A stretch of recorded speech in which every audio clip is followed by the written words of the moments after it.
बेहद अफसोस की बात है कि अजमेर शरीफ दरगाह 800 साल पुरानी दरगाह को सर्वे की हिदायत दे दी गई और उससे 4 दिन पहले अभी वो उसकी आग ठंडी भी नहीं हुई।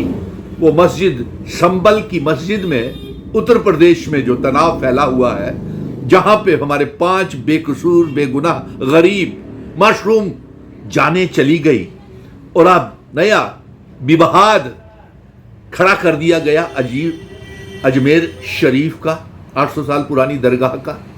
प्रधानमंत्री जी, आप भी तो इस दरगाह में चादर चढ़ाने गए थे और आपसे पहले कई तमाम मजहबों के प्रधानमंत्री इस दरगाह में माथा टेकने सजदा करने अजमेर शरीफ गए, चादर चढ़ाई। और वो सिर्फ मुस्लिम भाई ही नहीं, तमाम मजहबों के भाई, हिंदू, मुस्लिम, सिख, ईसाइयों को भी मैंने खुद अजमेर शरीफ दरगाह में गए हुए हैं, जाते हैं, भरोसा है उनका।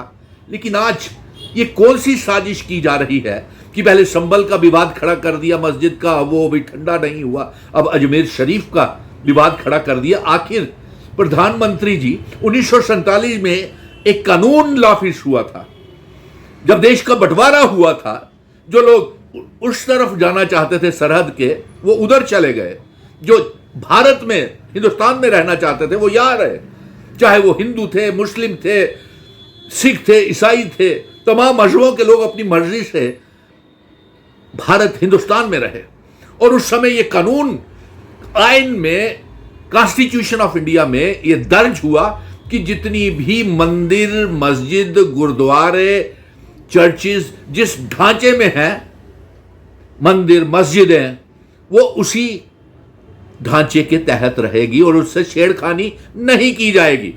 लेकिन ना जाने 2014 के बाद यह कैसी सरकार आई है, उससे पहले 75 साल पहले कभी ऐसी बातें नहीं हुई कि मस्जिद की खुदाई की जाए, सर्वेस किए जाएं और मजहबों के बीच में नफरतें पैदा की जाएं, नफरतों की दीवारें पैदा की जाएं।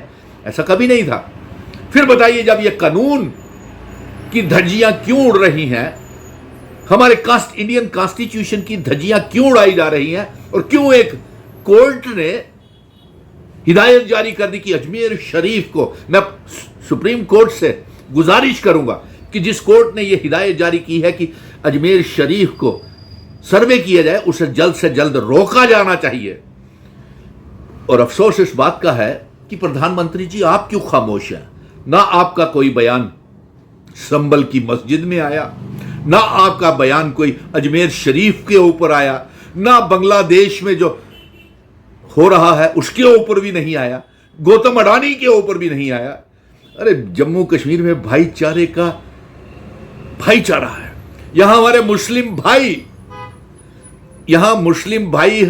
हमारे पालकियों में, घोड़ों पे, खच्चर पे ले जा करके, अपने गले से लगा करके बच्चों को माता वैष्णो देवी के दर्शन कराते हैं, अमरनाथ बाबा भोले बर्फानी महादेव के दर्शन कराते हैं, हाँ, अमरनाथ की यात्रा में।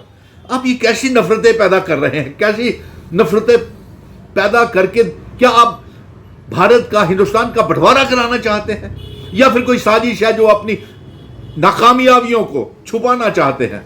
क्योंकि देश को 2014 के बाद सिवाय बेरोजगारी के, गरीबी के, महंगाई के और कुछ हासिल नहीं हुआ।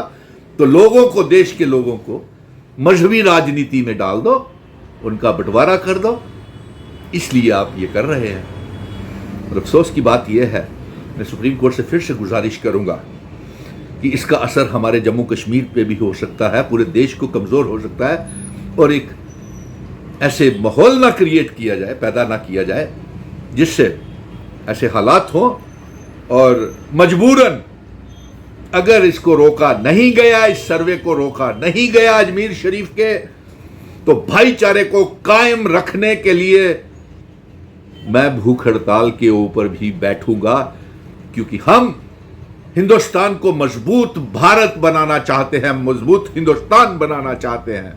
और ये नफरतें जो पैदा करने की कोशिश की जा रही है, जो नफरत की दीवारें खड़ी की जा रही हैं, ये सर्वेस करा करके ये मजहबों के बीच में तनाव पैदा किए जा रहे हैं, एक लकीरें खींची जा रही हैं, वो नहीं होने देंगे। जय हिंद, जय भारत।